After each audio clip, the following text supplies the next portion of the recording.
He doesn't start school till September 16th. We're figuring that the way that works is the more you pay for college, the less they go.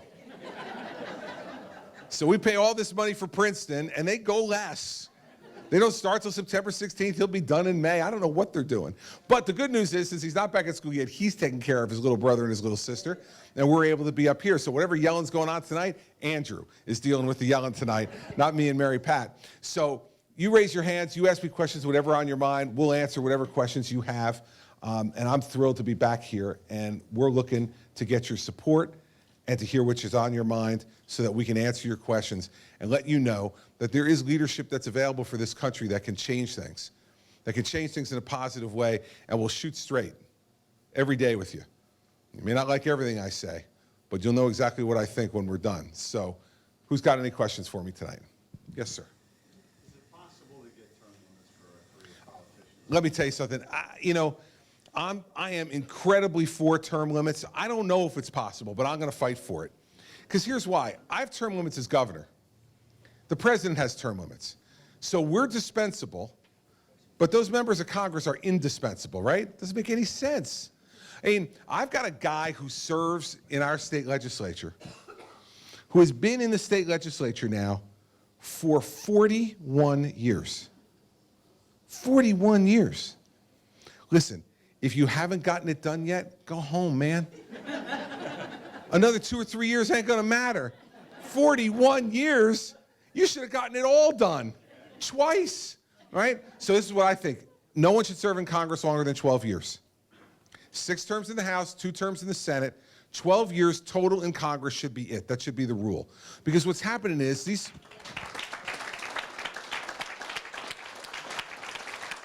folks get down there and they care more about keeping the title than getting the job done. Oh, I love being called congressman and senator, you know. Listen, if they leave, I promise to call them that for the rest of their lives if they want. But I don't know. Here's the problem with why I don't know it's possible. I think it's going to have to come from the people because they won't vote themselves term limits. These guys don't apply any of the rules to themselves. Right? I can't tell you how many rules are applied to me as governor of New Jersey by my legislature, but not applied to the legislature. They love doing that. Oh, the governor should comply with this rule. What about you guys? Well, not so much. And Congress is exactly the same way. So I'm going to talk about it. I've been talking about it in this campaign already. I'm going to keep talking about it even more. And I want people to fight for it, and I'll fight for it. Because it doesn't make any sense to have a professional government anymore of people who are just down there just to be part of it. The whole system started with the idea that we'd have citizen servants who would leave their jobs for a period of time, go and serve the government, then come home. Now they leave their jobs, go down and serve the government, and never come home. They stayed in Washington the whole time. So I think it's part of the problem. I think that's why there's all this kind of conflict down there. If you knew you'd only be down there for a certain period of time, then you had to go. You'd work hard to get things done while you were there. If you think you can stay forever, if you maneuver the system, we see what we're getting. So I'm with you 100% on that. I'm glad you brought it up, and we're going to continue to talk about it too. All right, other questions for anybody? Yes, ma'am. So in this area, jobs are the most important. Maybe you could talk about what you think the role of government is, if any, in helping an area such as this bring jobs in. Well, I think there's a few things. First, you have to set up circumstances in the country, not just in places like here in the North Country, but across our entire country, where folks are going to want to open businesses and can afford to open businesses and create jobs. Part of the problem is that the federal government is all over everybody. They're in everybody's pockets. So for instance, the president's own Small Business Administration now says that the average cost for a small business owner in complying with federal regulation is $10,000 per employee per year. So before you pay any taxes, before you pay any expenses, anything, before you open the door of your small business, it's $10,000 a year. That's ridiculous. Now, I dealt with this problem in New Jersey, and we had, in fact, the woman who ran the EPA for Barack Obama. She ran the Department of Environmental Protection in New Jersey before she went to Washington for my predecessor. So I know what a really messy regulatory system looks like. And what I did was I replaced her with a guy who was a partner at Accenture who worked on environmental issues for that consulting firm. And I said, Bob, go in there and run the Environmental Protection Department like a business, please. And one of the first things he did was he required that all 4,000 or so of the employees in the Department of Environmental Protection had to go for mandatory customer service training. Imagine that. Environmental regulators having to go for customer service training. He told all of them, the people who call on those phones, whether they're business owners or individual landowners or homeowners in our state, they're your customers. They're not a pain in the neck, they're customers, and they need to be treated that way. So that's one of the things we did, and then I signed my first executive order as governor was to freeze any regulation from any department or agency of the state government for 90 days. And I sent my lieutenant governor out to hold public meetings around the state with business people to say which regulations are the worst regulations, the most onerous, the most expensive, that don't give any benefit to the public. She came back with a whole list, and we did it in a bipartisan way. We invited Democrats to come to these meetings too. So you come and talk and listen to what we hear from the people in the state. We came back, we got rid of 1/3 of the regulations of my predecessor in the first year. And I'm going to do the same thing as president. First executive order I'll sign is to freeze any new regulation by any agency or department of the federal government for 90 days, and then to send my vice president out around the country to hold those same kind of public meetings with small, medium, and large business owners around this country to say, what are the things that are preventing you from creating jobs? Doesn't matter whether you're in Manchester or whether you're in Berlin, whether you're in Boston or Los Angeles. You know, the problems will be a little bit different, but many of them will be very much the same. Let's get that out of the way, and let's fix this tax system. If all of you think the tax system in this country is rigged for the rich, you're right. It is. It's rigged for the rich. All these loopholes, all these special deductions that most of us don't use. Most of us wind up just taking the standard deduction most of the time, right? So all these other things are just for the wealthiest in the country. Guess what? Under Barack Obama, the wealthy people in this country have done just fine. In fact, they've done better than they've done in a long time. And the middle class wages have stayed stagnant for his entire presidency. In fact, middle class wages have stayed the same for 15 years in this country. So here's what we need to do. Just keep the deductions that regular people would use. And to me, there's just two of them. Home mortgage interest deduction, so you can continue to deduct the interest you pay on your mortgage to own your home, and the charitable contribution deduction. So when you give to charity, you get a deduction, because we want to continue to encourage people to donate to charity so that they're there to help take care of the most needy in our society. Other than that, get rid of all of them. And lower the rates then. Make the highest rate 28% and the lowest rate 8%. You'll be able to do your taxes in 15 minutes. Here's how much I made. Here's how much I spent in mortgage interest. Here's how much I donated to charity. Here's the number. Multiply it times one of the three brackets. 8 in the middle or 28. Be done. Send your check. Now, my father's a CPA. He hates this idea. He's like, I raised you on it. What are you doing, man? I said, Dad, you're 82. You're retired. Don't worry about it. You'll be fine. But imagine if we do that, how much more money will be in people's pockets. They'll get to decide how to spend it, not the government. And imagine how many IRS agents I could fire. Imagine how much smaller we could make the IRS if that's all you had to do, right? So I think those two things are the most important things you can do to help to spur the economy and grow jobs no matter where you are in this country. Whether you're in North Country in New Hampshire, or whether you're in South Jersey, in Cumberland County, or whether you're, in Los Angeles, California. We need to get the government off people's backs and out of their pockets. And if we do that more effectively, you're going to be able, I trust the American people to grow the economy, not the government. I hate when people say the government created such and such jobs. Governments don't create jobs. Americans create jobs. And government needs to get out of the way to let the American people create jobs. And so that's the way I would do it here or anyplace else. All right. Other questions? Yes, sir. Governor, do you feel ISIS is a threat to our national security? And if so, what would you do to? Yes, ISIS is a threat to our national security.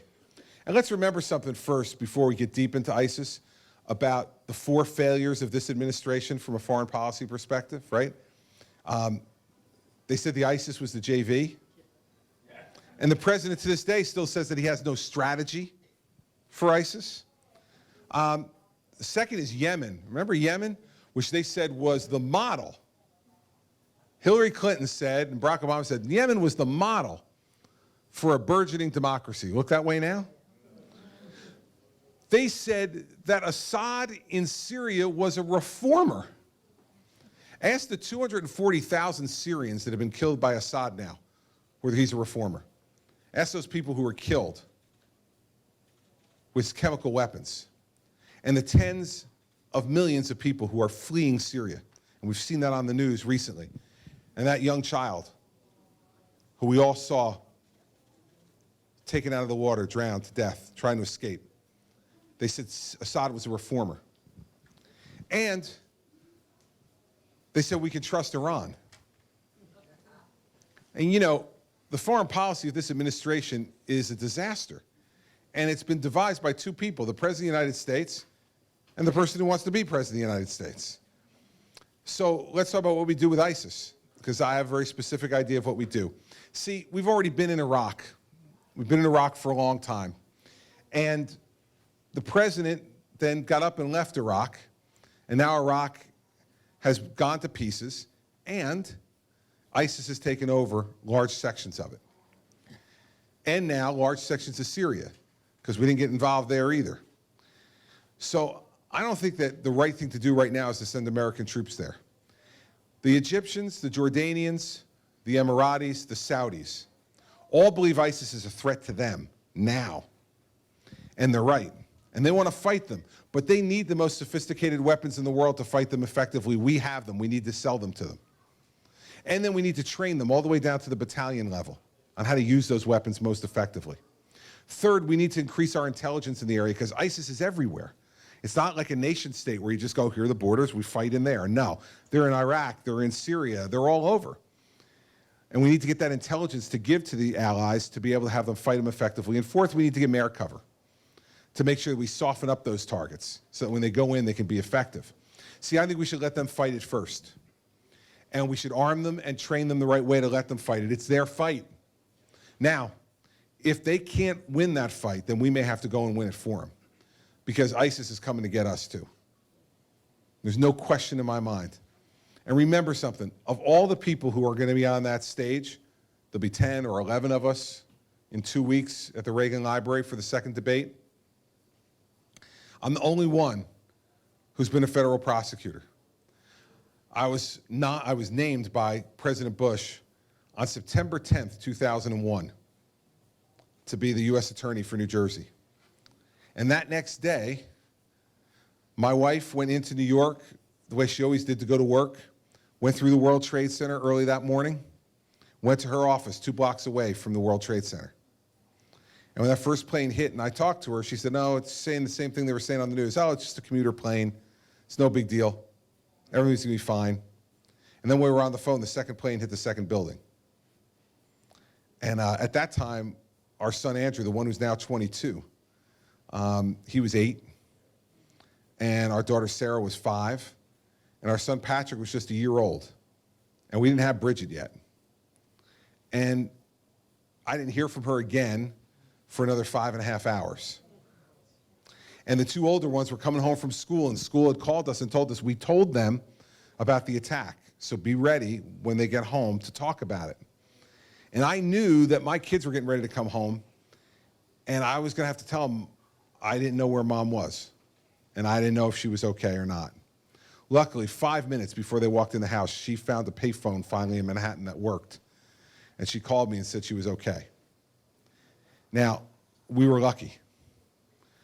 But a lot of our friends were not. Great friend in our parish was killed that night. We sat with his wife. Mary Pat had helped him get the job he had gotten in the World Trade Center.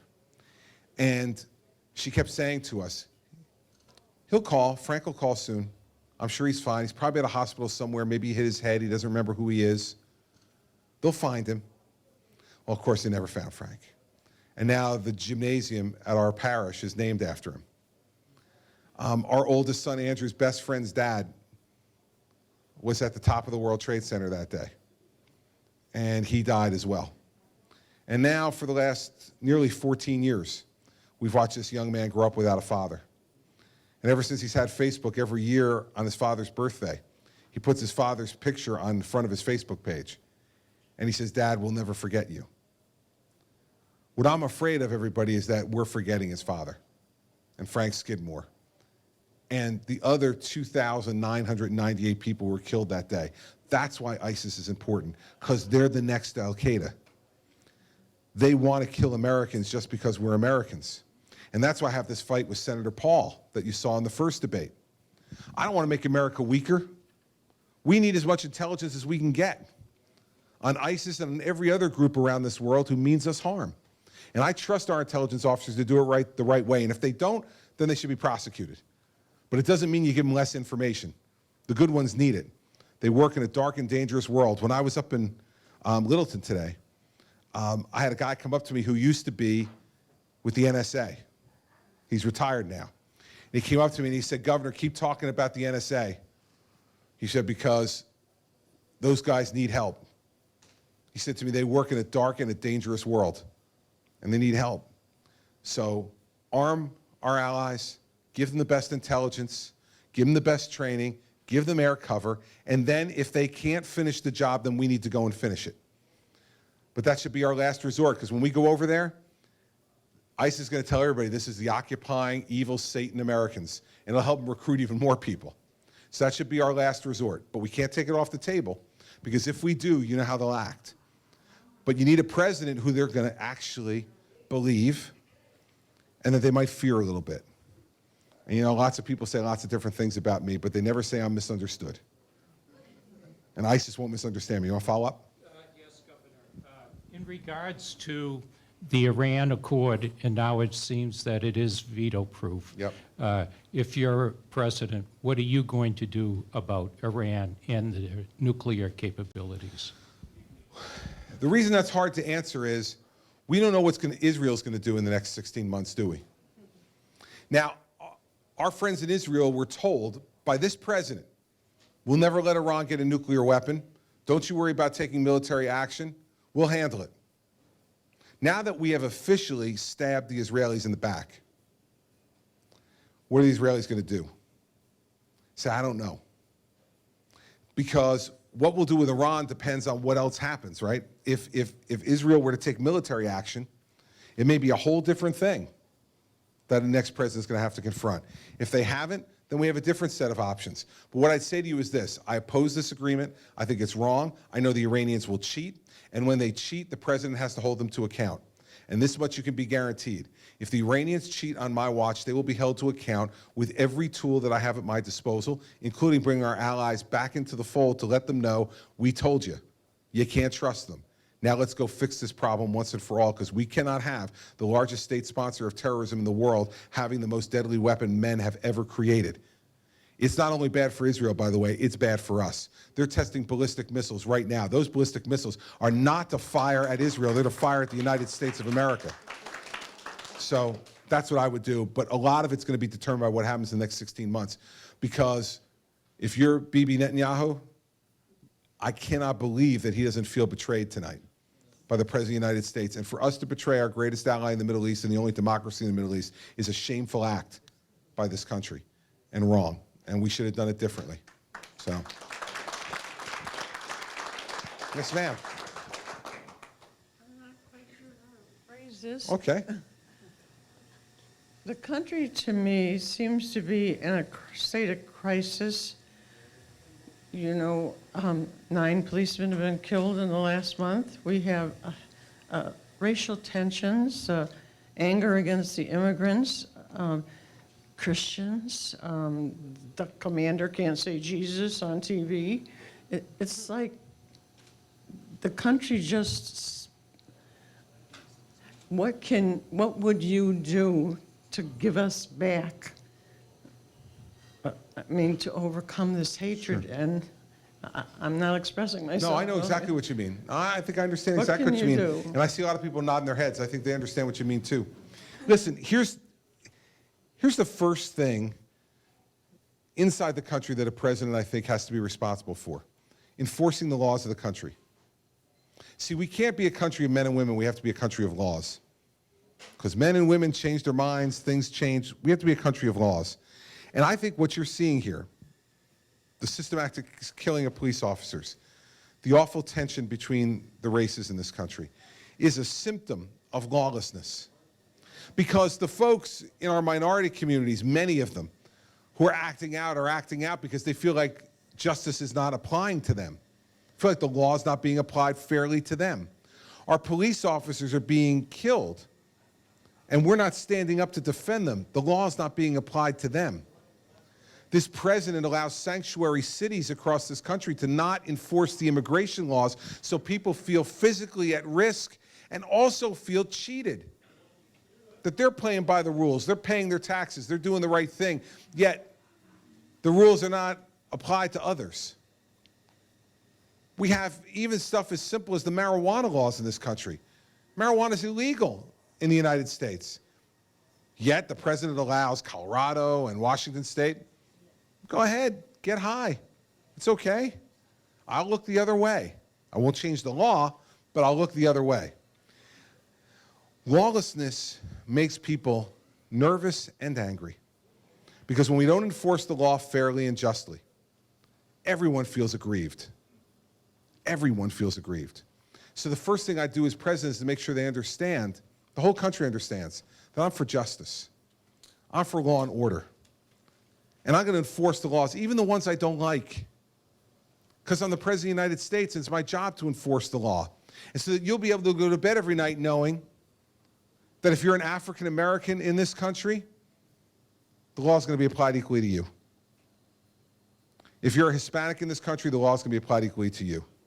If you're a Caucasian American, the law is going to be applied equally to you. I don't care what your color is, what your race or background is, but in return, you got to follow the law. You got to follow the law. And I think it's a really direct way to think about it, but it's because of who I am and where I've come from. You know, I was a federal prosecutor for 7 years. And I universally was praised in that job because I applied the law. There were no politics involved in it. You know, I brought 130 corruption cases against public officials in New Jersey and didn't lose one. Not one out of 130, right? And so it was against Republicans and Democrats. I didn't care. The law applies to everyone.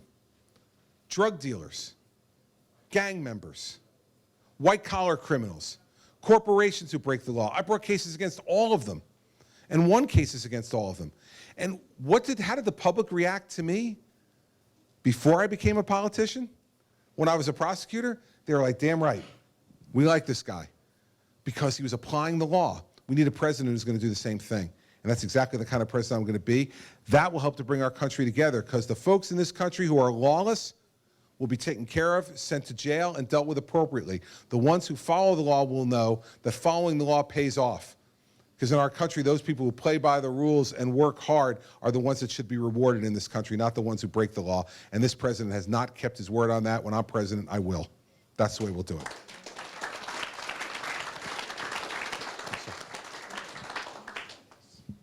How much are you aware of the injustice of our servicemen? And I'll make if a serviceman comes home and his wife is married, he's retired, he's got Medicare, his wife has got sickness insurance. That being the case, at least in my case, and I'm sure I'm not the only one, that I'm in that boat. Social Security, Medicare says, no, we're not going to do anything for you. We're going to give you the bare minimum because your wife isn't employed and making X number of dollars. The VA, you go to the VA and they said, oh no, you got insurance, you make too much money, you can't get health care through the VA. And I'm just a little bit nobody, but there are some boys out there that got really hurt and mangled. And Lord, I hope they're not in the same boat. We've got to protect our own. Sure. I know a lot about this, and I've heard not only from my experience inside my state as governor and the commander-in-chief of the National Guard in my state, but also since I've been running for president. And so let me make it really simple and direct. When you join the service, when anybody joined the service of this country, what we said to you was, you join the service, and in return, we're going to provide for you for your health care for the rest of your life.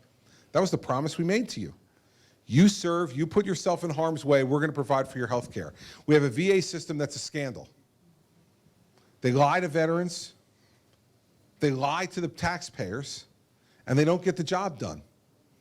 And so there's two things that I want to do when I become president in this problem. First one is what we need to do immediately, which is you take your veterans card to any doctor or any hospital in this country and you get health care. That's what we promised you. That's what we promised you. And the VA is not providing that care for you. And you live here in the North Country and you live someplace far away from a VA facility, you can't even get to it. Let alone when you get down there where they're going to tell you the truth or not. You should be able to go to a doctor right here in Berlin, to a hospital right in this area to be able to get your health care. And then in the long term, to fix the VA, my Secretary of Veterans Affairs is going to be the best hospital executive I can find in this country. And go to that man or woman and say to them, listen, your country needs you. I need you to leave the private sector for a couple of years, come here and straighten out this hospital system and get it working again for the people that we're supposed to serve, which are the men and women who have served in our military.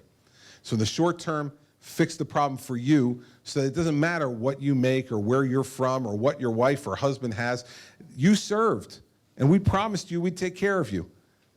Not just in a certain way, we'd take care of you. And what you know is true is not only a lot of these guys come back physically mangled, a lot of them come back mentally mangled. And I'll tell you what we've done in New Jersey that's affected the whole country. We have a program that we started when I was governor called Vets for Warriors. And it's a 24-hour-a-day, 7-day-a-week hotline for servicemen and women who have mental health issues. And it's manned by vets who have been trained to deal with other vets and mental health issues. And it was originally a partnership between New Jersey, Rutgers University Hospital, and the Department of Defense, the Federal Department of Defense. For some reason, this past spring, the Department of Defense came back and told us they were ending the program. They weren't going to fund it anymore. And so I went to my staff and said, how much does it cost to run this program every year?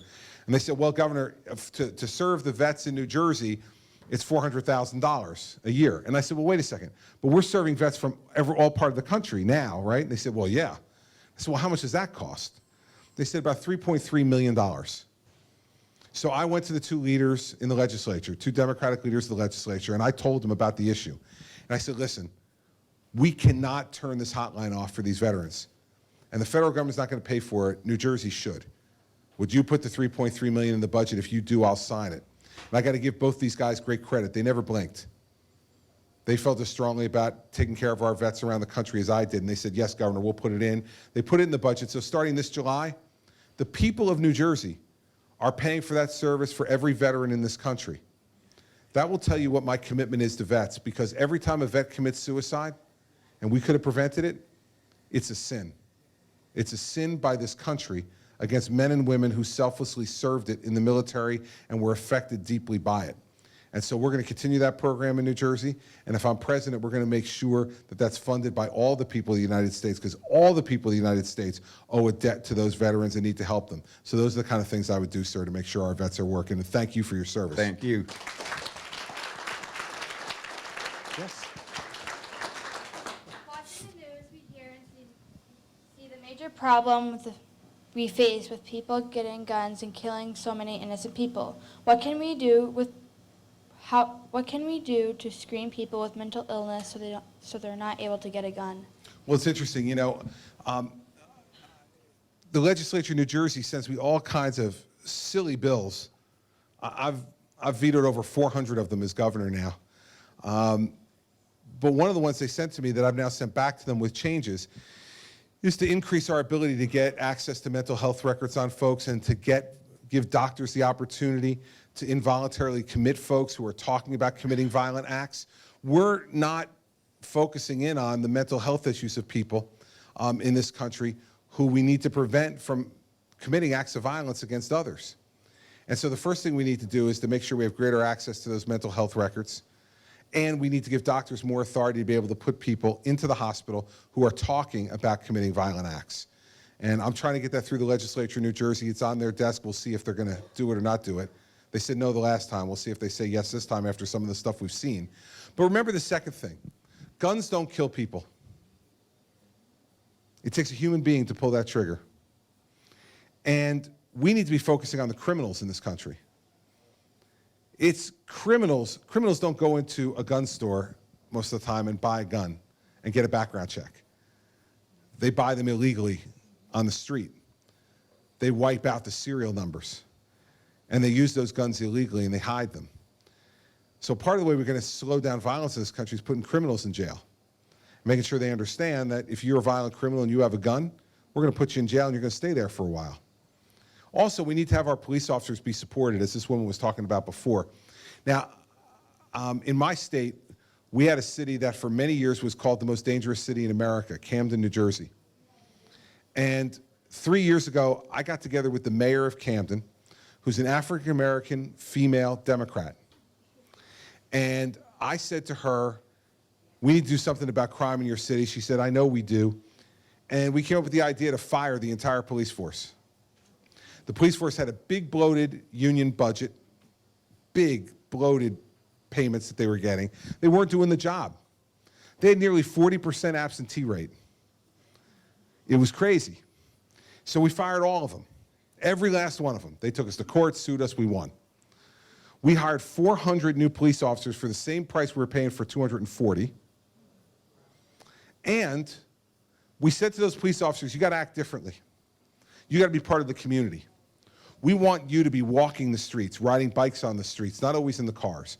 We want you going and holding town meetings with folks in the neighborhoods to let them know you're there to help them, that you're part of the solution, not part of the problem, that you're there to protect them. It's called community policing. And it's about getting the community involved with policing. In the 3 years since we fired that police department, in what was called the most dangerous city in America, the murder rate in Camden is down 61%. 61%. Community policing and an effective, aggressive police force that's backed up by a no-nonsense mayor and a no-nonsense governor. And what's happening in our state? The prison population is dropping as well. Because people understand you're going to go to jail, and they don't want to. And so the combination of those things are something we've got to focus on, too, to end the violence that you're talking about. Some of it is random violence by mentally ill people. But the majority of it is violence by depraved criminals. And we need to put those folks in jail and keep our society safe in that way. We got too many people in jail who are not violent. We need to let those people be treated. The people who are violent need to stay in jail. So it's that combination of things is the way I would deal with it as president. It's a good question. Thank you, Faith. It's great. All right. Sir, in the back. Sit next to the wife. You're going to be fine. Don't worry about it. The wife and the other lady who keep me in line, too. It's kind of a multi-question, but I figured, what the heck? Sure. I'm going to mention 3 countries. Okay. North Korea, China, Mexico. What would you do? All right. I'm going to get some water first. You might want the bartender to open up. See, now you made me laugh and spit water on myself. It's not very presidential. Okay. Let's start with Mexico. Now, Mexico's our friend. Mexico's our biggest trading partner. Mexico has a growing economy. There's a lot of good things happening in Mexico. And by the way, when you look at Mexico and Canada, we live in the greatest neighborhood in the world. Think about this. We have similar political systems. We have similar governmental systems. We have similar cultural systems. We're not trying to conquer each other. And we have free and open trade with each other. Think about any other neighborhood in the world. Can you name one where that's happening? Everywhere else in the world, there's turmoil. So we got to first appreciate the neighborhood we live in. Second, the problem that we have at our southern border is as much our making as it is Mexico's, because we don't enforce our laws. So be clear about what I do on the southern border. First, I would build a wall or fencing in the urban areas, in the appropriate parts for wall or fencing. I would not build a 2,000-mile wall. And let me guarantee you this, okay, no one's going to. Secondly, let me guarantee you, since I've met with President Peña Nieto twice, he's not paying for the wall.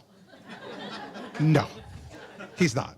I don't care who asks him, I don't care who presents the bill, I don't care how beautiful the wall is, okay? He's not paying for it. But in those areas where we need to have walling and fencing, mostly the urban areas where there's lots of population, we should have it. Second, folks are coming from Central America and from Mexico running guns and drugs into our country. That's why we need to embed FBI, DEA, and ATF agents with our Border Patrol agents on the border. They're the experts at stopping crime. No disrespect to our Border Patrol agents, but they don't have that same training. We need to embed them. Let them interdict the drugs and the guns, and we need to do that. Third, we need to start using electronic surveillance at the border.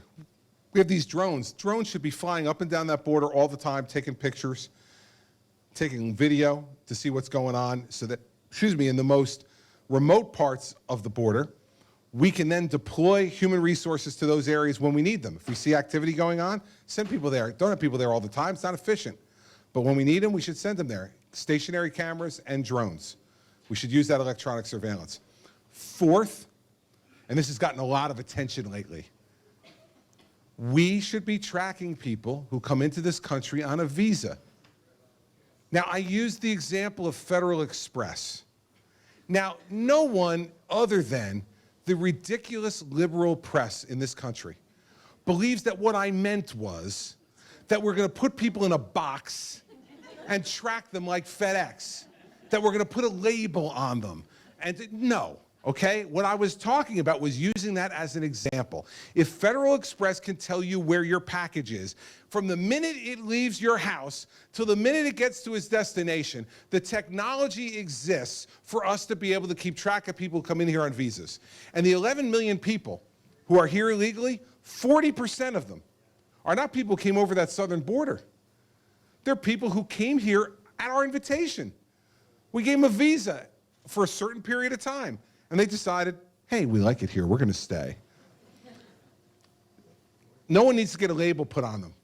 I had someone this morning, I had a woman, a reporter on CNN ask me, are you talking about putting a chip inside people? Seriously, this is the crap you gotta answer when you're running for president of the United States. No, you don't need a chip, you don't need a label, you already have one. In fact, you have 10 of them. The fingerprint is unique to every human being. And when people come in here with visas, they should give us their fingerprint.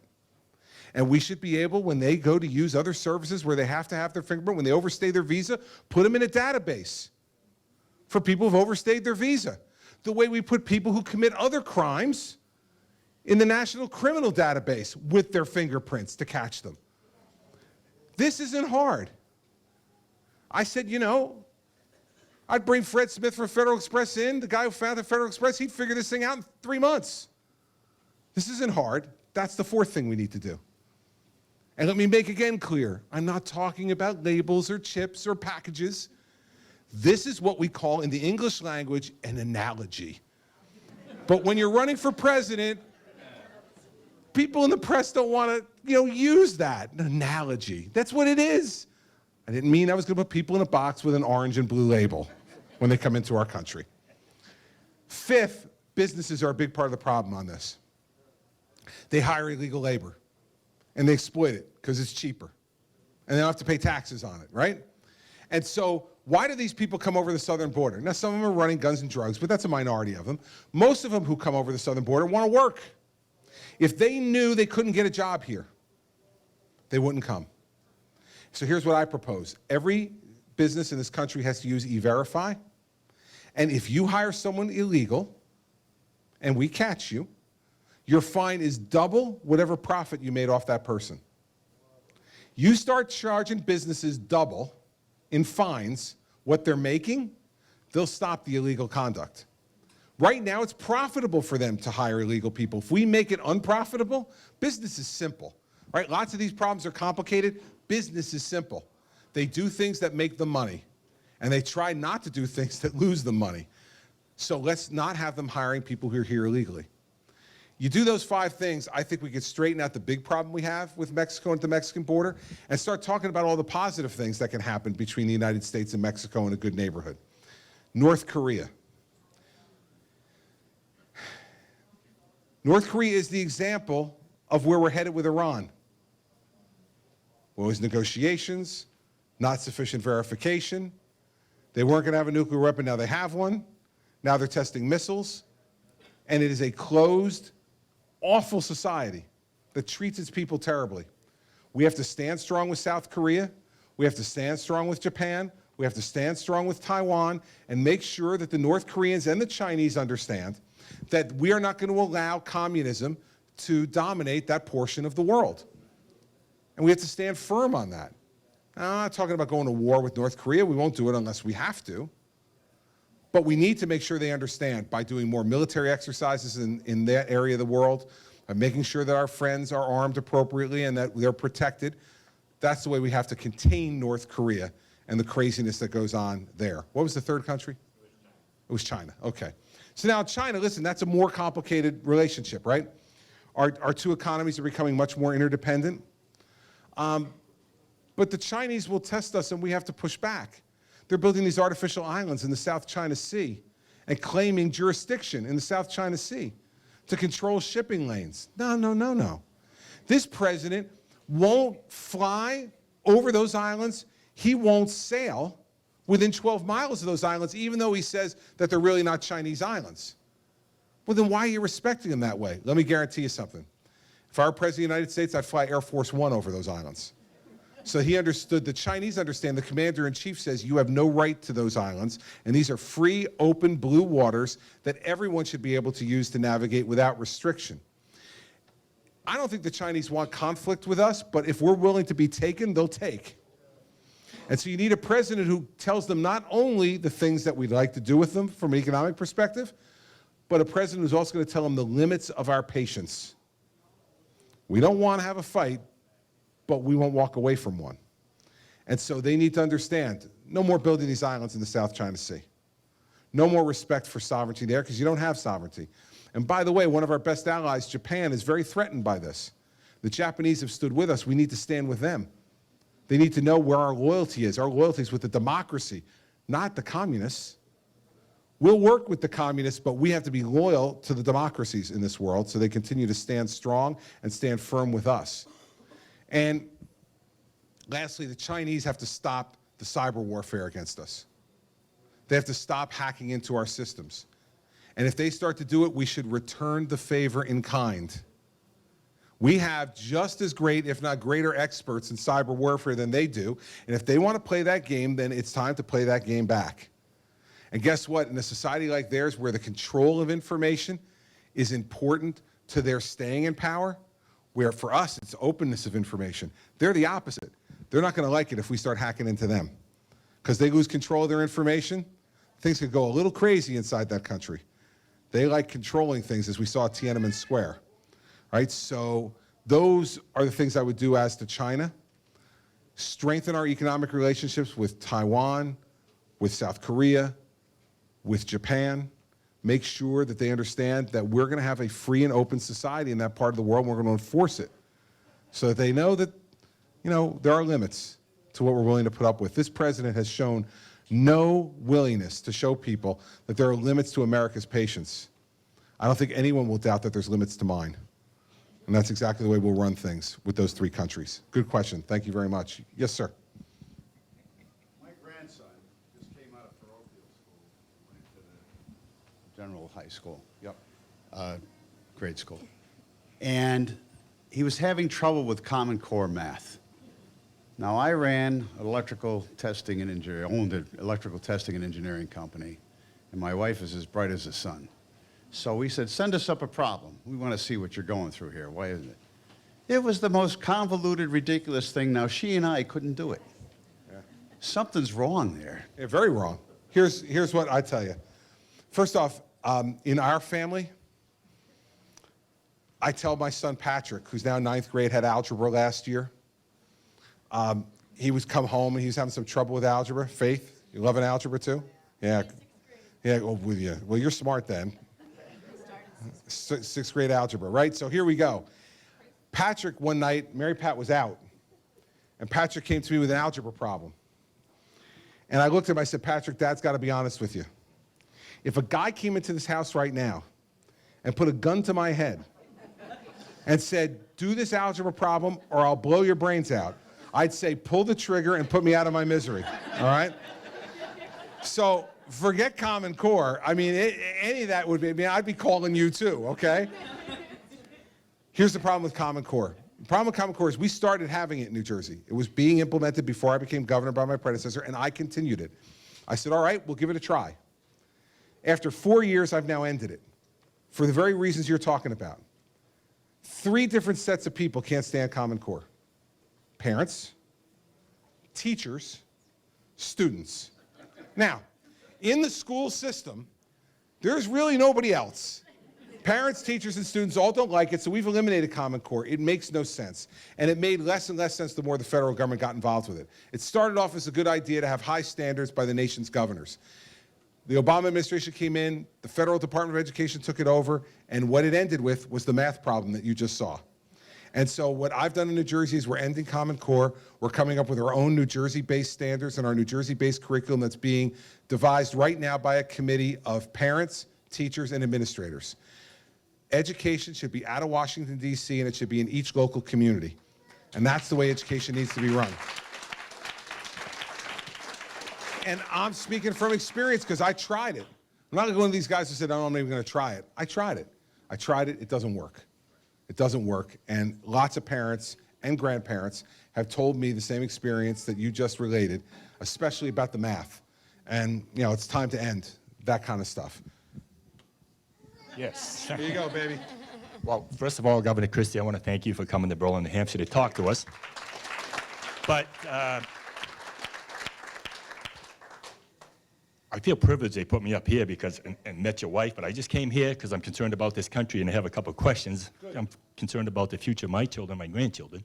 But I've been a Democrat for years. In fact, the last time I voted Republican was for Ronald Reagan, who I thought was one of our better presidents in my lifetime.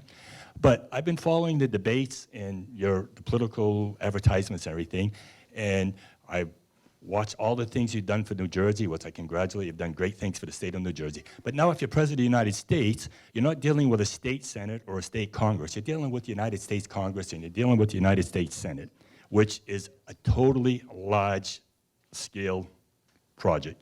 I mean, we've got corruption there. I mean, I don't want to mention Donald Trump's name. He's one of the competitors. But I had to laugh when he first came on in downstairs. He says, I know some of them guys in Washington for themselves. They're friends of mine. I had to laugh.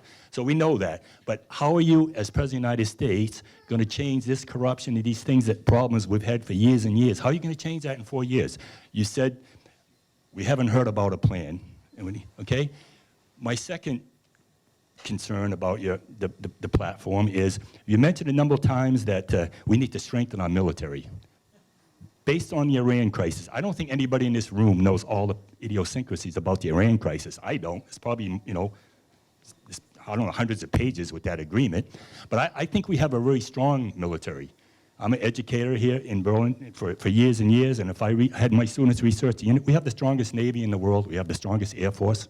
We have a strong military, and give credit to the people that are serving, men and women that are serving right now. We might have problems on how we deploy them and where we deploy them. I don't think we could base the strength of our military on this Iran crisis. I just, you know, it may be a bum deal. I don't understand all the things about it. But if we look at the past history of the United States, I don't think countries like North Korea and Iran are really going to take on the United States. I mean, look at the past history.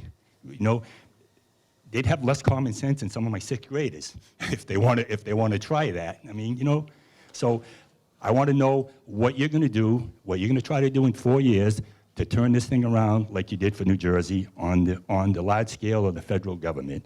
And number two, the military, how can you want to protect ourselves more. And I agree with you, but I think it's not sending all these troops to different little hot spots around the world. I think we should stand here. Now, I was born up during the Cold War. You probably were too. You understand the DEW line, distant early warning, when we had the SAC bases on duty 24/7, anybody even fly into this country, they'd be shot down. Now it's like we're the policemen of the world. And I don't think that's really effective. You know, we're trying to train these troops, and as soon as we leave, they're right back to square one. So we need to, I think we need to give our military more credit. And we need to come up with a plan. Yeah? If you would, thank you. All right. So let's start with the last part. And since he's up there, I'm going to come down here. Let's start with the last part.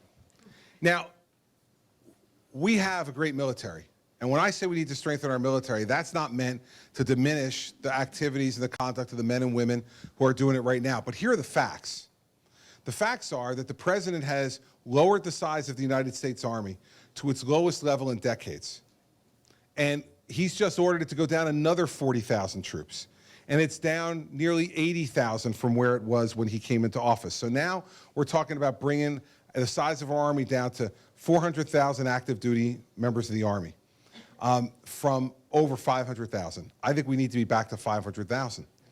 Second, our Navy is about to be as small as it's been since the first part of the 20th century. It's going to be down to 260 ships. Now, I think we need to get back up to 350 ships. And the reason for that is what I was talking about in response to that gentleman's question. We're facing challenges in parts of the world now that we didn't face before. You talk about North Korea not attacking us. I agree with you. For years, North Korea didn't attack us. But now North Korea has nuclear weapons and ballistic missiles. It's a different world. Iran is on its way to having nuclear weapons and ballistic missiles. So it's a different world now and a different set of challenges for us. Third, our Air Force, the president has proposed to reduce it by 50%. Now, I just don't think it makes sense for us to do that, and I think we need to keep our Air Force at 2,600 aircraft, operational and working. And what you'll hear from today's Air Force is that they have a lot of these aircraft, many of which are not combat ready, because they don't have the money to be able to make them combat ready because of the changes that not just the president, but Congress has done with this sequester. So we need to make the military stronger to avoid war. My point is, we shouldn't be the world's policeman. We need to be the world's leader. And the way to be the world's leader is to be strong beyond question. And right now, we're no longer strong beyond question. People are challenging us in lots of different parts of the world. That's why these little brush fires are coming up, because they don't respect the president and they don't think that he'll actually project American power around the world. Ronald Reagan, who you mentioned, got us in basically one dust-up in Grenada that ended pretty quick. But around the rest of the world, what he did was to make our military, he built our military to the strongest point it's been in my lifetime. And as a result, the Soviets went out of business trying to keep up with us. And the rest of the world followed America's lead. And so I think you and I agree more than we disagree on this. I'm not looking to be the world's policeman. I want our military to be strong so that we don't have to use it. And to the extent that we project a weaker military, not weakness, but a weaker military, we tempt some of the really crazy people in this world to do some things that'll put us in a bad spot, in my opinion. On the first part of the question, and the 4 years and what will I do with Congress?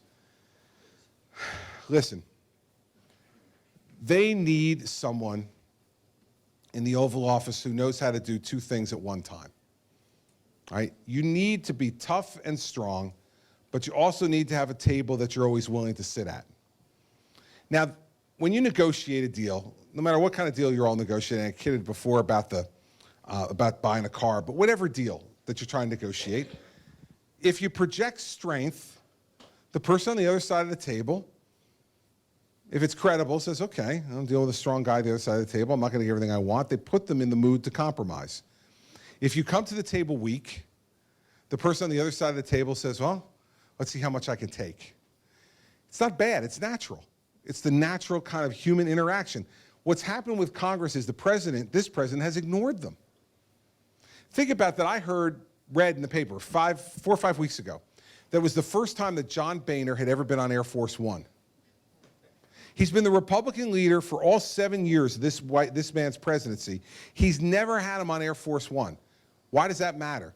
It matters because of the advice I got from an old colleague of mine when I was U.S. Attorney. He was U.S. Attorney in Manhattan, then he became my boss, became Deputy Attorney General of the United States. He's now Director of the FBI. He's a Republican, his name is Jim Comey. And Jim came to visit me one time when he was my boss, and after we were done having meetings with people in the office, we sat alone, and I said, so Jim, what are you doing after this?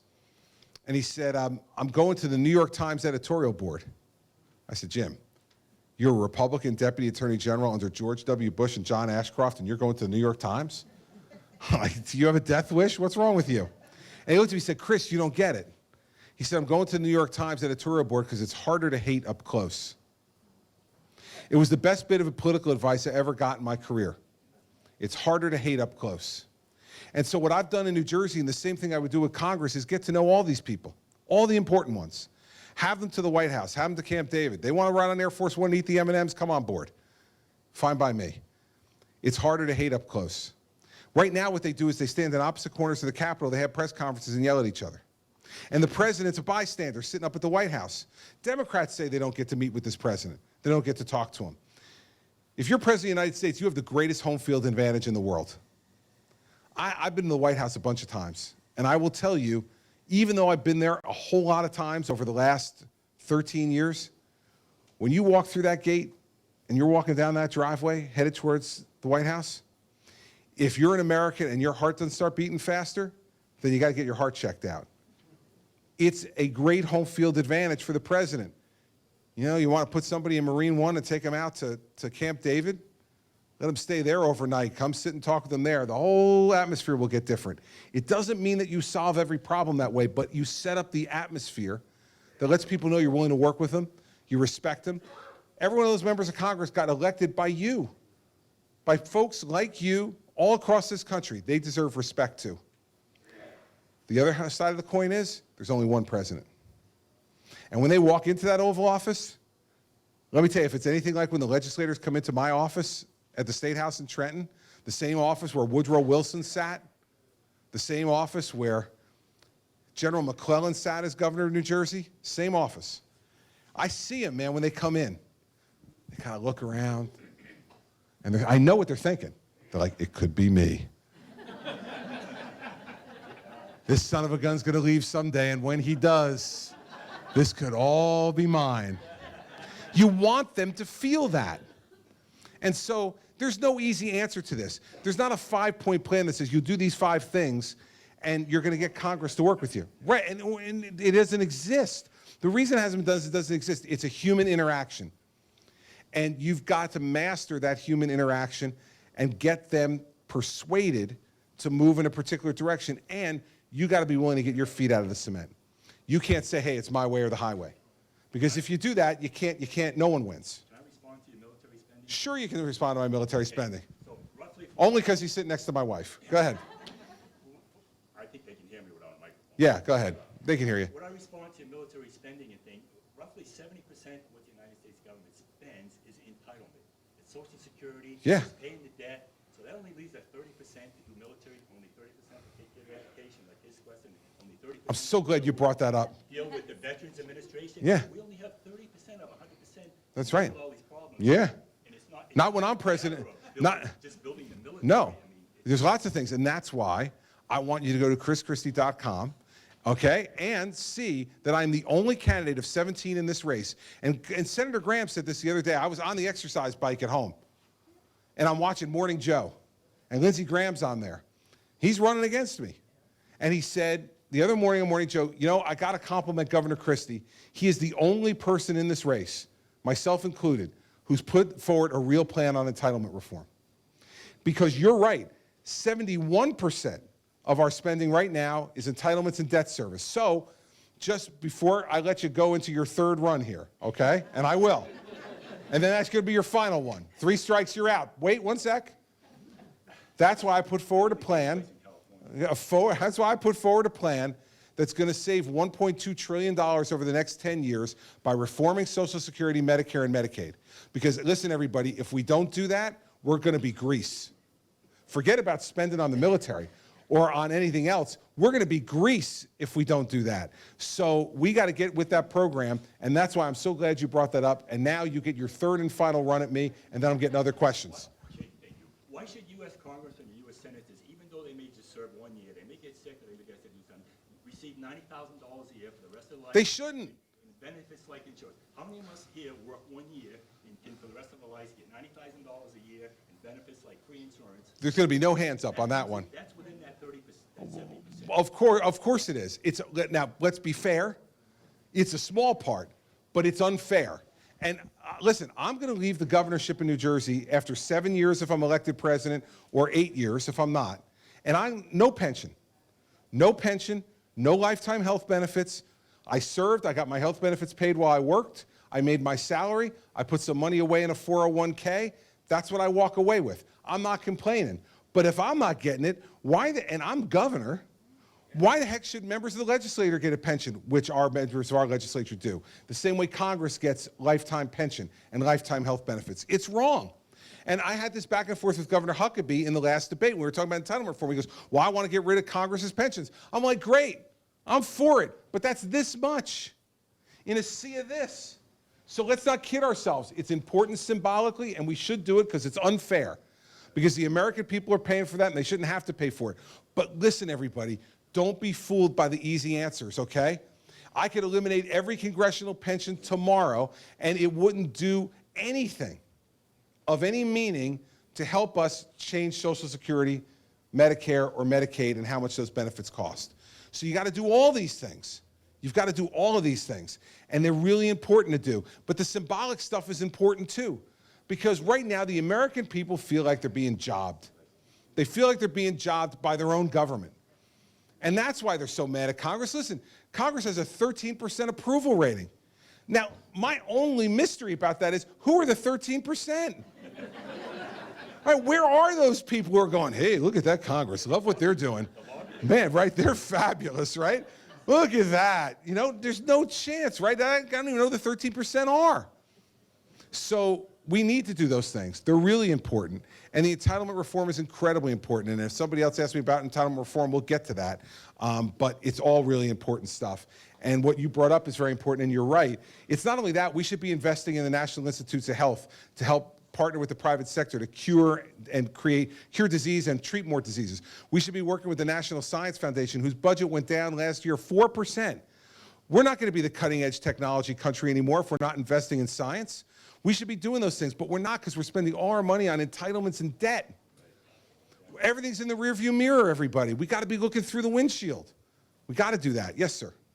Governor, first off, my wife's in the bathroom, but we want to thank you on your stance. She's pretty appreciating that as she comes out now. Hi there, how are you? No, she's a. I don't even want to tell you what your husband said.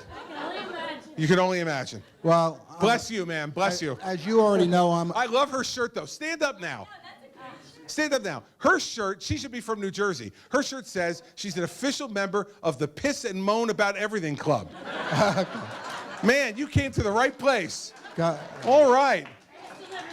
You used to live in Jersey? Where? Governor, well, Red let Bank, me sure. tell a story, okay? All right, she's going to tell a story. You have to keep quiet now, and so do I. No. Go ahead. No, Governor, I did live in New Jersey, lived in Fairhaven, Red Bank, Middletown, went to Middletown High School South. But I want to thank you on your stance on the drug issue.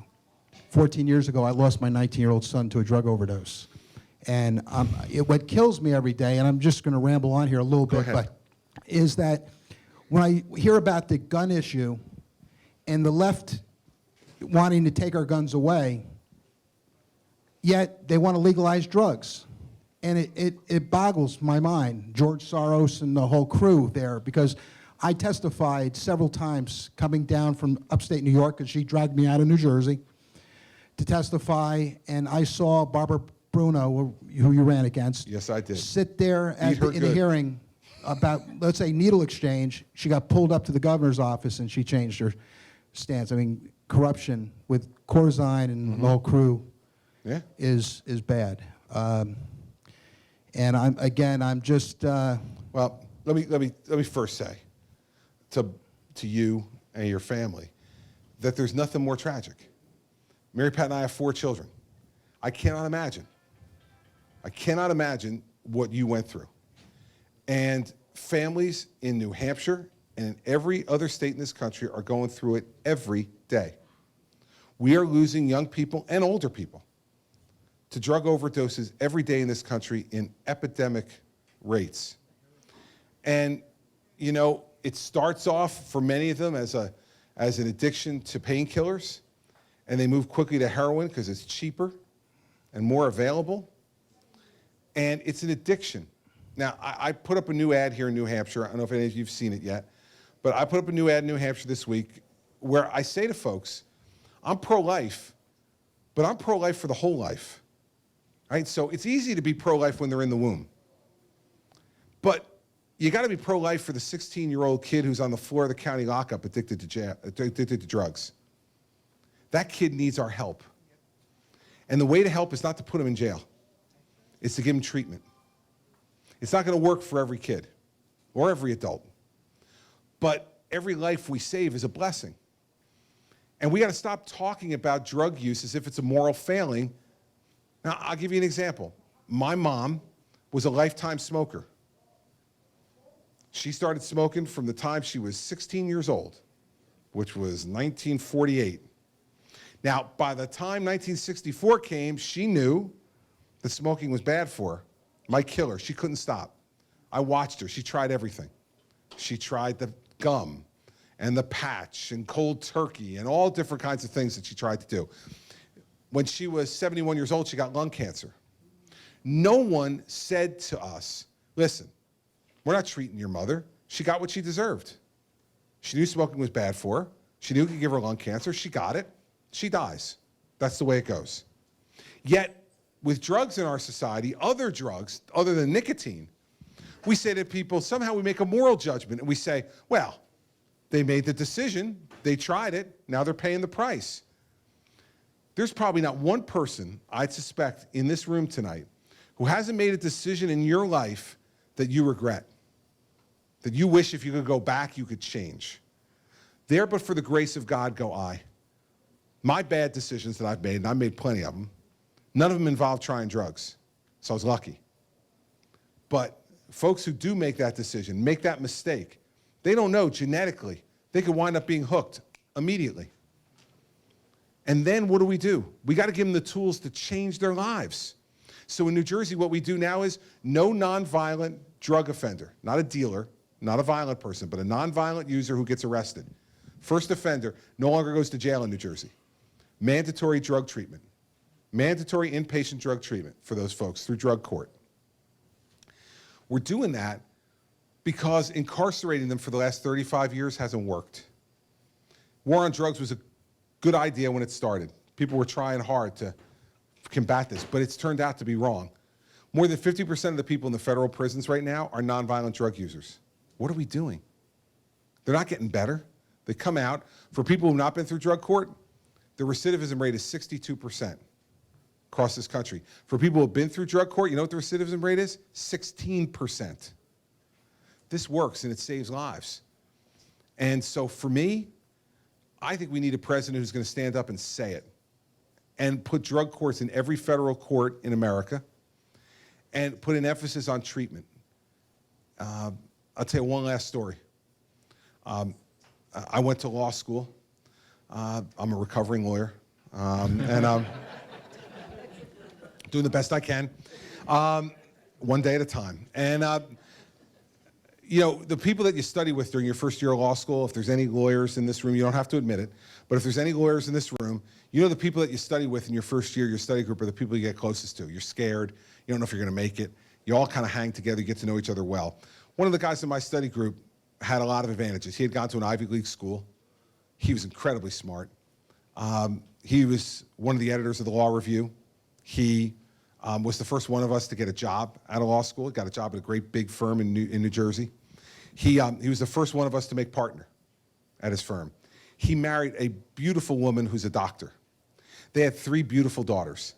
They bought a great home in suburban Somerset County. He was making a lot of money and was incredibly well respected. On top of it, he was the best looking one of all of us, which really annoyed us. And he was a great athlete, and he would run 10, 12 miles a week to stay in shape. His early 40s, he was out running one day and hurt his back. And it wasn't getting better, so he went to the doctor. And the doctor said to him, listen, it's probably muscular, we're gonna work on it, but in the meantime, you gotta get to work, you gotta be able to do things. We're gonna give you some Percocet just to deal with the pain. So he started taking Percocet. A year and a half or so later, I got a call from his wife. And she said to me, listen, I've kicked him out of the house. He's addicted to these painkillers, and he's living with his parents, and you guys need to do an intervention because he won't listen to me. So the group of us who all went to law school together barged into his mother's house, his mother and father's house one night, and confronted him. And we got him into treatment. Over the next 9 to 10 years, he went in and out of treatment probably a dozen times in 4 or 5 different states. His wife divorced him. He lost his job. He lost his driver's license. He lost the right to see his daughters. He lost his license to practice law. He spent through all the money that he had saved, then started spending through his retirement. And a little over a year ago, Mary Pat and I got the call on a Sunday morning that we never wanted to get.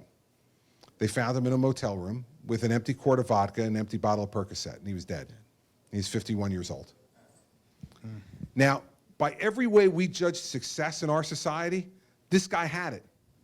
Smart, educated, well off, great wife, great children, great job, great house, big cars, everything.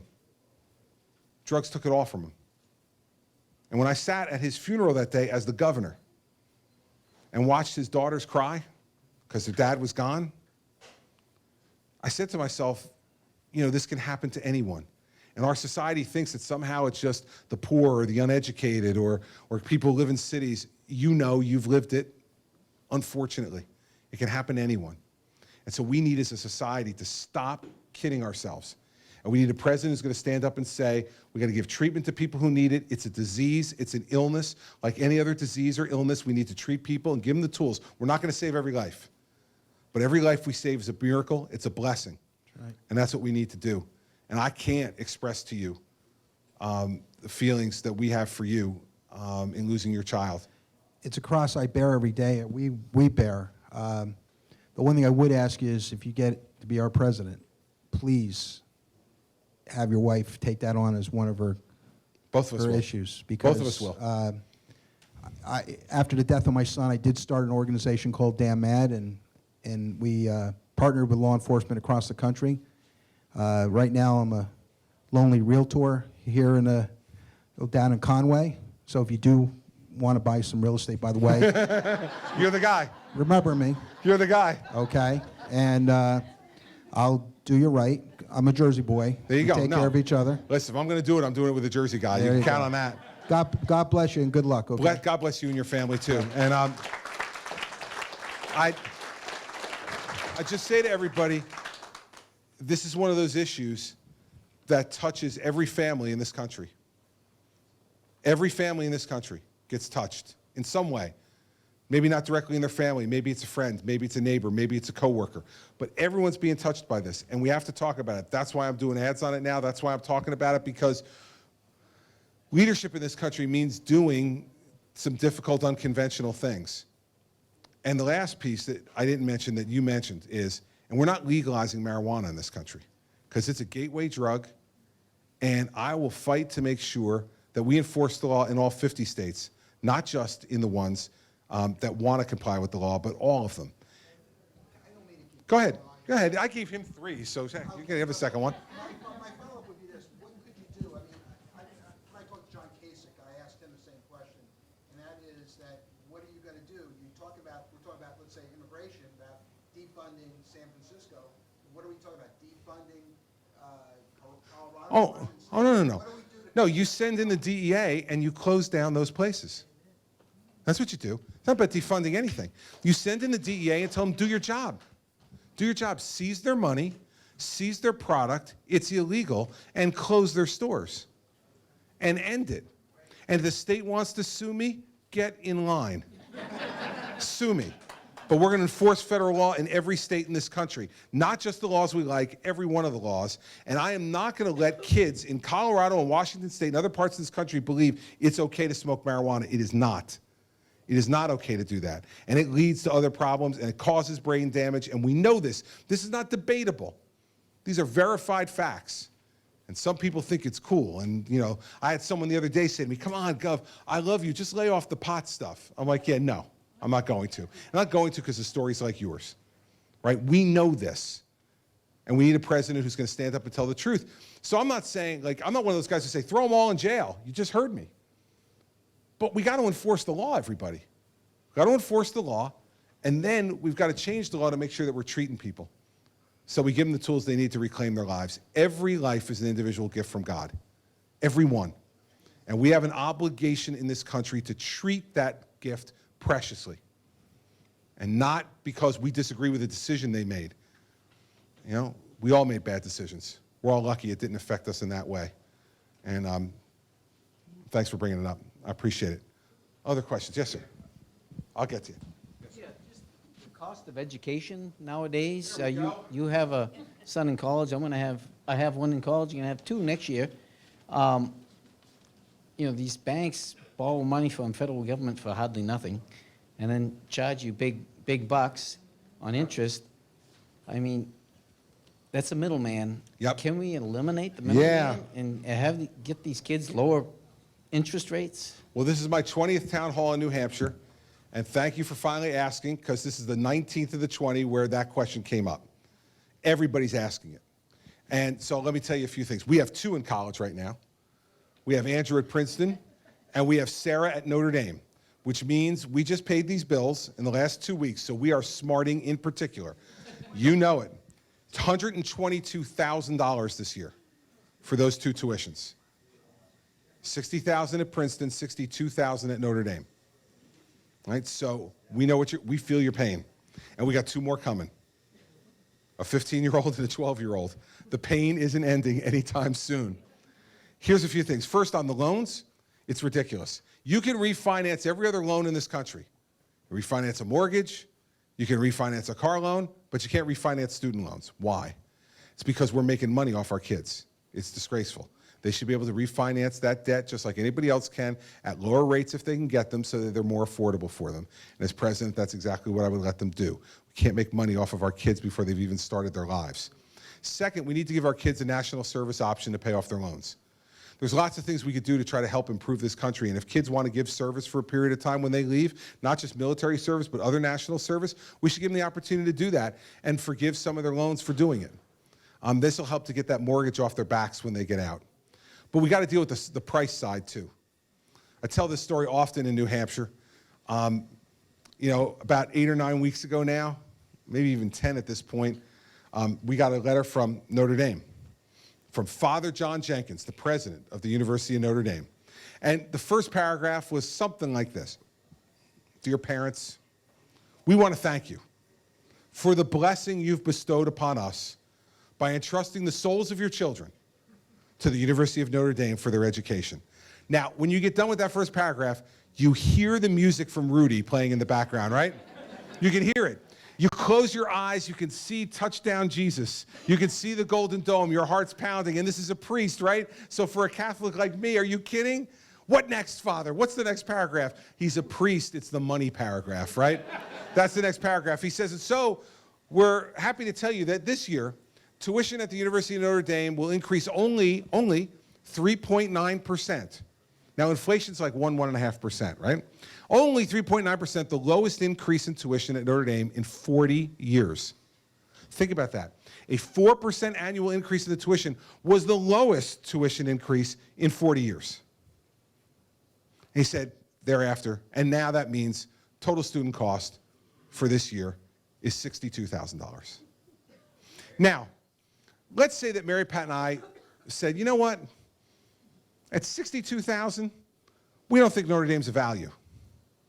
So we go to our daughter, Sarah, who's getting ready to enter her sophomore year, who sends us pictures regularly to our phones of the Golden Dome, First Down Moses. You know, they got football names for every statue on that campus, right? First Down Moses, Fair Catch Farley. I mean, seriously, every one of them, right? She loves this place. What do we call her downstairs to the kitchen table? We say, listen, Sarah, we just don't think it's a value anymore. So we're going to send you to another place that's cheaper. I don't know any of you have a 19-year-old daughter. But here's the way I think it would basically work. After the stamping of the feet, the running upstairs, the slamming of the door, the crying, and the "you're ruining my life" routine, you know what would happen. If there was any way we could possibly do it, Mary Pat and I are sending her back to Notre Dame. The colleges know this. That's my point. There are no market forces on this. So what would I do? Two things. First, you've got one in college, so you pay these bills. Are these the most opaque bills you've ever seen in your life? They're 3 lines. Tuition, room and board, other fees, right? $62,000. If you went out to any restaurant tonight in Berlin and you sat down with another couple and you ordered dinner and the bill came at the end of dinner, and you picked up the bill, and it said food, $100. You'd call the waiter over, right? And say, excuse me, buddy, come over here. You got to detail this out for me. How much did this cost? How much did that cost? Because we're two couples here. We're going to split the bill. We want to know what everything cost. For college, $62,000, we go, where do I sign? They have to be required to start telling us what they're spending their money on. You know, here at UNH, do you know at UNH they have a rock climbing wall? They have a rock climbing wall at UNH. You know what I said to the people at UNH? You have rocks. This is the granite state. Why don't you go outside and climb the real rocks? You need a rock climbing wall. You have rocks. It's not like this is Kansas. Maybe in Kansas they need a rock climbing wall. New Hampshire needs a rock climbing wall?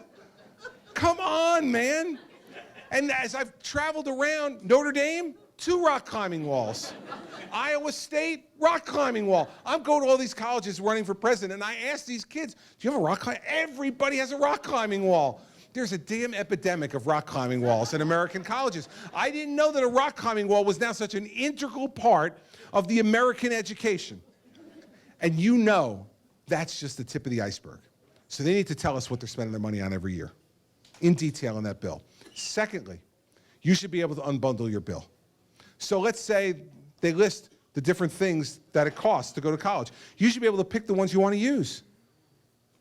Now, if 85% of the people don't pick the rock climbing wall, guess what? That's a market test. Adios. No one's paying for the rock climbing wall. What if your kid wants to just go to school, go to class, and go to the library? And says, I don't need this other stuff. I know it's unlikely. This is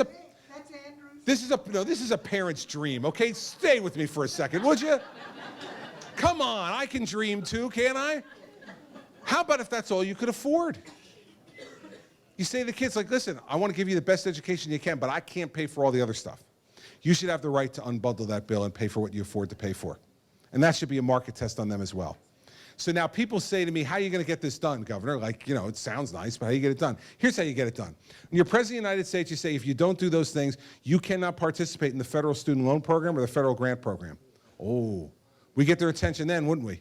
Because how many people get grants and loans that go to these universities? A large number of them. And if they couldn't participate anymore, all of a sudden they're going to play ball with us. That's what I mean by effective negotiating, okay? You got to give them something to lose. If we do those things, we can help to keep costs controlled. And on the other side, with the loans and the student national service option, we can help to control the cost of those loans and then how much they have to pay them back. That's the way I would deal with the problem. And every family, I will tell you, 19 out of these 20 town hall meetings, that question has been asked on student debt and the cost of higher education. This is becoming a crisis in our country, and we need to deal with it. And we can't give the colleges and universities a free ride anymore. They don't need 40 vice presidents in charge of paperwork, okay? We need to make sure they're not building buildings just to have them be monuments on their campus, right? Those are the things that we know are going on. We got to stop doing it because we're paying for it, but worse yet, our kids are. And they're leaving college with a mortgage that prevents them from buying a home, delays them getting married, delays them having a family because they have that huge expense on their back. It's not right. And especially in this economy where they're having trouble finding a job anyway. Then they come home and go back to their old room. Yeah. And then guess who's paying the loans, baby? Yeah, right, exactly. We got to be careful about that. All right, my staff says I can take one more question. Sam, right back there, said one more question. So she's my communications director. So she says one more question, so we're going to do 2. The reason we're going to do 2 is I want Sam to remember I am the boss in this campaign. Sam is not the boss. I'm the boss in this campaign, so we'll do 2 more questions. Thank you, Sam. All right, who's got hands up? All right, go ahead. So I'm just wondering, why do you want this job? It seems to me to be the most thankless job on the planet. I mean, I know it's got some, some good things about it. But, I mean, no matter what you do, you can't seem to win for losing. And half the country's going to love you, and half the country's going to hate you. So tell me why. First off, I don't care about the half the country that loves me or the half the country that hates me. I got plenty of love. I got a wife for 29 years. I got 4 great kids. I got a great family and a lot of great friends. They love me. And that's all that's going to matter to you. I'm not running for this job to be the prom king. I'm not running to be the most popular boy. Listen, if people like me, I'm like anybody else. I like to be liked. But in New Jersey, my approval ratings have been high as 75%, and they've been as low as 35%, and everything in between over the last 6 years. I don't change. It doesn't matter to me. I'm doing this because I love my country. And I come from a family where my great-grandfather and great-grandmother came over on the boat from Sicily. He's a mason. He worked with his hands. He came and helped to build Newark and Jersey City with his hands. When his ticket got called to leave Sicily, my great-grandmother was 9 months pregnant. And they got on that boat anyway to come to this country. And my grandfather was born on that boat in the middle of the Atlantic Ocean. And my mother used to tease him all the time. She said to me, you're nothing. She said to him, you're nothing. You're not Italian. You're not American. You were born in the middle of the ocean. You're nothing. It's the only time I can remember my grandfather ever getting angry. My grandfather would get like red in the face and say, don't you say that in front of my grandson. I'm an American. They made me an American when I got to Ellis Island. I'm an American. Think about this. The son of the mason born on the boat, his grandson is getting a chance to run for president of the United States. The most powerful, important job in the world. No other country would this happen in. I'm doing this because I love my country and I believe I can make a difference. Now, it could be as much of a dream as that lady who laughed at me about my son Andrew just wanting to like go to the library and do his classwork, you know? It may be as much of a dream, but you know what? That's the way this country was built.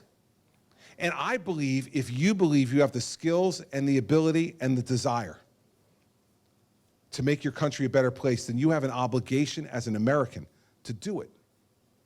Now, 4 years ago, a lot of people asked me to run for president. I met a woman today, this was great. I was at the Lancaster Fair, right? You know the woman I'm talking about, right? Kathy comes up to me and she says to me, Governor, I am so excited to meet you. And I said, great. She goes, do you know 4 years ago, she said, I was begging for you to run for president of the United States. I wanted you to run for president. You'd be the greatest thing for this country. And I said, thanks, Kathy. And she goes, now I'm not so sure. She goes, there's a lot of other people to choose from, so I'm still thinking. It's kind of good. I tell you that just because you can't worry about this stuff, right? Because people's opinions will go like this on you. If you believe in your heart you're ready, I wasn't ready 4 years ago. I've been governor for 16 months when people were asking me to run for president. 16 months. I wasn't ready. And so I went out in front of the National Press Corps and I said, I'm not running for president because I'm not ready. People said, how could he possibly say that? Because it's true. I knew when I looked in the mirror I wasn't ready. 4 years later, I'm ready. I'm ready to be president. And so I want to do it because I believe I have the skill and the talent and the ability to make a difference. Not to fix every problem, not to make sure that every ill is cured. No one's going to be able to do that, not in 4 years or in 8 years. Even if you're the best of presidents, you're not going to be able to do that. But I'm going to make this country a better place if I get to be president. And then when I leave that job and retire, because after that, I'm retiring, okay? Maybe I'll write a book, I'll do a few interviews, I'm done. I'll be 62, 63 years old. I'll need to take a break. 7 years as a prosecutor. Huh? My wife's a big earner. I'm just gonna live off her, man. I'm just gonna live off her. She's a big earner. That'd be like, listen, it's not an entitlement if you marry him, okay? It's definitely not an entitlement then. Right? After 7 years as U.S. Attorney in New Jersey, and 7 years as governor of New Jersey, and 8 years as president of the United States, I won't be asking for any other jobs after that, okay? I'll just go quietly off into the sunset, but not until I help to make this country better. I'm scared. I am scared that this country will not offer the opportunity to Andrew and Sarah and Patrick and Bridget, our four, that it offered to me and my brother Todd and my sister Dawn. And I don't want to be a part of the generation that's the first generation that lets the next generation down. And so that's why I'm doing this, because I want to make America better. It's already a great country. I want to make it even better. And I want to make sure that my kids, our kids, have the same opportunity that me and Mary Pat have had to have a great American life. And you can't do that sitting on the sidelines. So that's why I'm in the fight. We'll see what happens. All right. Yes, I promised you. There you go. Oh, Governor, you're going to like this one. All right, go ahead. It works. It works. They'll turn it on. I like this one, Governor. All right. It's going to be easy on you. Okay. I think you're a very smart man Thank you. because you answered all of my questions before I was able to ask them. Hey, there's something there. That's good. And I'm not throwing any bull at you or buttering you in any way. This is an answer from the wisdom I acquired after my 86 years of living. Thank you very much for coming to the North Country and the Northwoods, and especially Berlin. Thank you very much. And good luck to you. Thank you, sir. I appreciate that.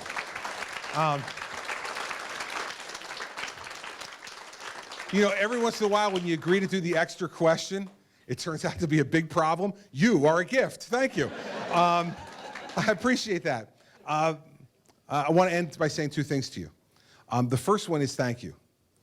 Thank you for showing up on a Thursday night before Labor Day weekend here in the North Country to come here and to spend a couple hours to listen to me is an incredible gift. And when we go back to New Jersey from traveling, and because, you know, we have a bunch of local press who are here as well who follow me around and report back home as to what I'm up to. So everybody at home knows where we've been and what we've been doing. When we come home, people ask me all the time, so, gosh, this is your 20th trip to New Hampshire since January. What's it like to campaign for President of the United States in New Hampshire? And what we tell people, both of us, is that if you're cynical and upset about the political system, which we all deserve to be, we tell them come to New Hampshire. Because you folks absolutely reaffirm that our democracy can work. Right? You think about the fact that we're 5 months away from any of you voting. 5 months, and not that I'm counting, but 5 months and 6 days away from you people voting in this state, right? And you're here tonight at the end of the summer to listen to one of 17 people who are running for President of the United States. You care that much about the role you play in our democracy. You bring your children. You think it's important for them to be part of the tradition that you're going to pass on to them that New Hampshire plays every 4 years in helping the American people to decide who should be our next leader. And so you absolutely reaffirm our belief in our democracy. And I tell people all the time, if you get cynical, come up here. I tell our folks, travel up here with me. We had a couple travel with us last weekend. And then when we saw him after it was over, he's like, man, you were right. These people are amazing, because he walked around and talked to people and introduced himself and heard from all of you about how much you care about the role you play. So thank you for doing that. It's great for our country, and it's great for all the candidates who are running too, because we feel like you give us a fair shake. I mean, he's back here talking about my stand, and he said, you know, when I was talking to Kasich about this, you know, right? And you're going to get a chance to talk to almost every one of us, if you want to, about this issue. You also have a unique opportunity in this country. You know, the old New Hampshire joke, right? If someone asks you, are you voting for Christie? You say, I don't know, I've only met him 3 times, right? That's not the normal experience of people in America for the folks who are running for President of the United States. But you take it seriously, and I thank you for doing it. Last thing I want to say to you is this. You can go to my website. I want you to go to my website. The press has written in this campaign that no campaign has been more detailed and put out a bigger, broader, more detailed platform than ours has. And it's all on at chrischristie.com. Go and read it on entitlement reform, on tax and regulatory reform, education reform, criminal justice reform. All of it's there. Military, intelligence. It's all there. Go look. And put questions on the website if you want. We'll answer them back if there's stuff on there that you don't see that you want to hear about. But you can't make the decision that way, and you're not going to. You're not going to make it just from that. That's going to be part of it. But you know as well as I do that there are going to be things that are going to happen to the next president that we could have never anticipated. Well, you can ask all these questions at town hall meetings, and I'll probably wind up doing 100 town hall meetings before we're done. And you won't get to everything that I'll confront as president. You just can't, because we can't know. Believe me, I ran for governor in New Jersey in 2009, took a ton of questions around the state. No one ever asked me, what would you do if a major hurricane hit the state, destroyed 365,000 homes, and wiped out most of your infrastructure? There's nothing in the new governor's manual about that, okay? What do you do then? How do you know who to vote for? I'd suggest to you the way you have to make that decision is you got to know who the person is, right? Who's that person going to be? What are they going to be like when they sit in that chair and something happens that we didn't anticipate? So you got to know who I am. So I'm going to end by telling you who I am. We're all, whether we like it or not, a product of our parents, right? You know, sometimes for good, sometimes for bad, but we're all a product of our parents. And I'm the product of an Irish father and a Sicilian mother.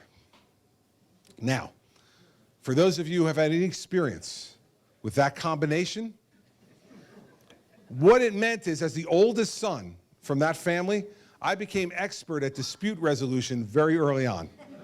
This was an emotional household.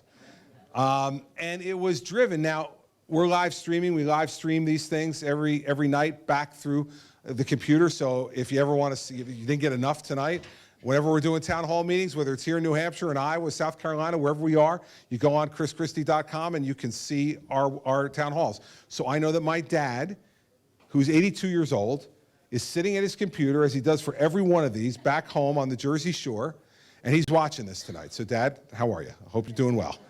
My Irish father is 82 years old, and he is a gregarious, outgoing, fun guy. There are folks here, some of my staff, some of the reporters, they've gotten to know my father over time. They know that he will hug them. He tells them embarrassing stories about me when I was growing up. He's an outgoing, fun-loving, great guy. My mother, on the other hand, was judge, jury, and executioner in the household. I used to tease my father all the time that in the automobile of life, my dad was merely the passenger. Mom was the driver. Mom set the rules. She enforced the rules. And in our house, the biggest rule was there is no suffering in silence. Now, I think my mother set this rule because she was the one who utilized the rule the most. Any grievance, any problem, it was out there. She had to tell you. And as we got older, maybe around Faith's age here, we started to push back a little bit. We started going, Mom, all right, we hear you. Enough, stop. I get it. And she'd say, no. Christopher, you're going to hear this now. I need to get it off my chest. There will be no deathbed confessions in this family, buddy. You're hearing it right now. And she used to say to us, I want you to act the same way. You got a problem, I want to know about it. You got a concern, I want to hear about it. Something great happened in your life, I want to hear it and share it with you. I don't want you holding anything back. You need to tell us what's going on. That's what a family does. That's what she taught us. Now, I mentioned her before in answer to this gentleman's question.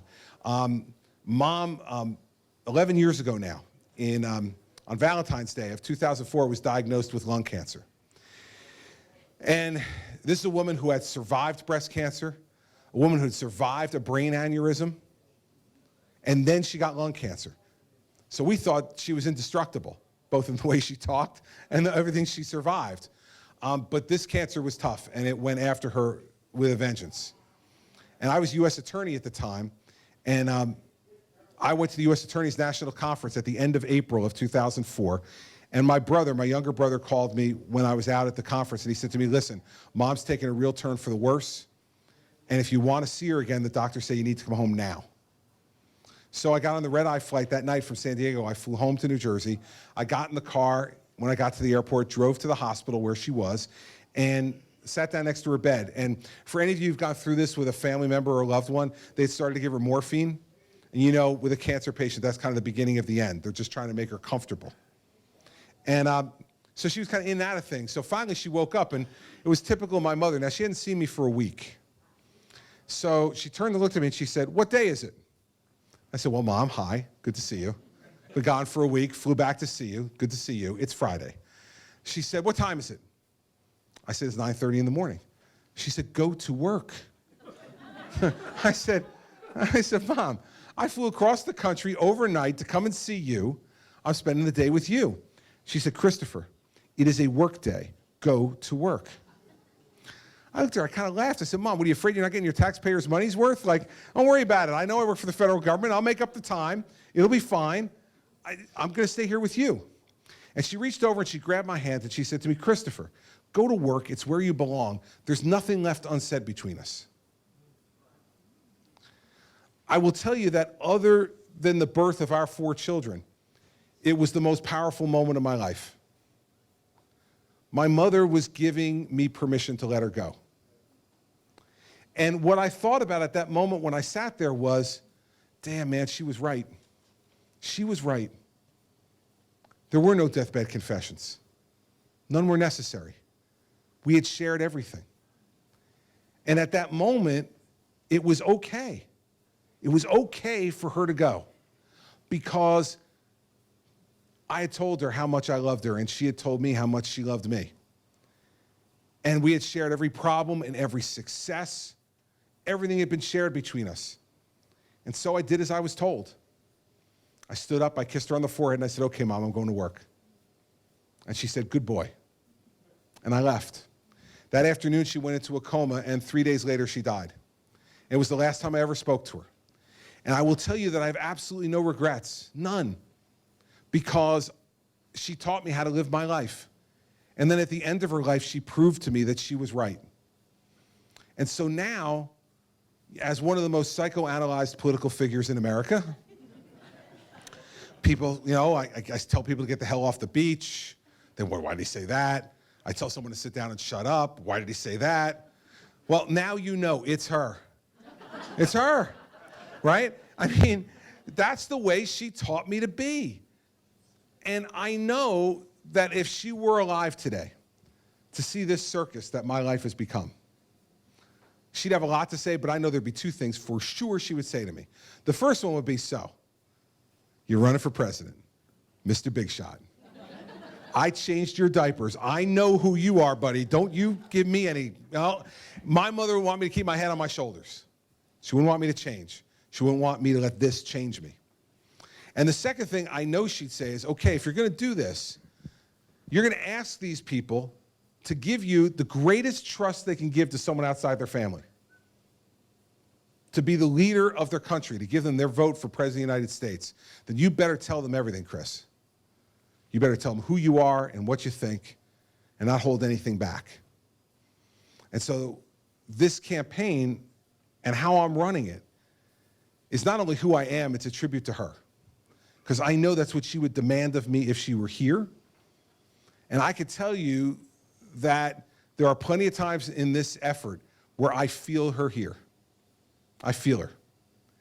And so there's lots of promises that we talked about tonight, lots of things I want to try to do. That gentleman pointed out, I'm going to need Congress to try to do it. How am I going to work with them? Here are 4 things that are completely within my control that I will promise you I will do as president that are totally within my control. First, you're always going to know what I'm thinking. You're never going to have to wonder. There may be times you just want to turn off your television set, but you're never going to have to wonder what I'm thinking. I'm going to tell you. Second, you're never going to have to wonder how I'm feeling. You're going to see it. I don't hide things in that way. When I'm angry, you see it. When I'm sad, you're going to see it. When I'm happy, you're going to see it. When I'm proud, you're going to see it. You'll never have to read smoke signals with me. Third, you're never going to have to wonder what I'm willing to fight for, because you'll see it. You'll see the things I'm willing to stand up and fight for and dig my heels in and make a difference on. And fourth, you'll never have to wonder how hard I'm willing to fight, because I didn't get into this to do it halfway. I got into this because I'm going to do this as hard as I can every day for as long as I can. Those 4 things are all within my control. And if those 4 things are the 4 things I deliver for you as president, then we're going to be a hell of a lot better off than we are right now with the guy that's there right now. And those things I can promise you we're going to do. And you all are going to be the ones to decide whether I get a chance to do that or I don't. And I'm secure in leaving my fate in your hands. A little nervous, but secure. Secure in leaving my fate in your hands. I've left it twice to the people of New Jersey, and twice in one of the most liberal democratic states in the country. They elected a conservative Republican governor, I have to believe, because they believed in who I am. Not everything I stand for, but who I am. And I'll leave the same choice to all of you.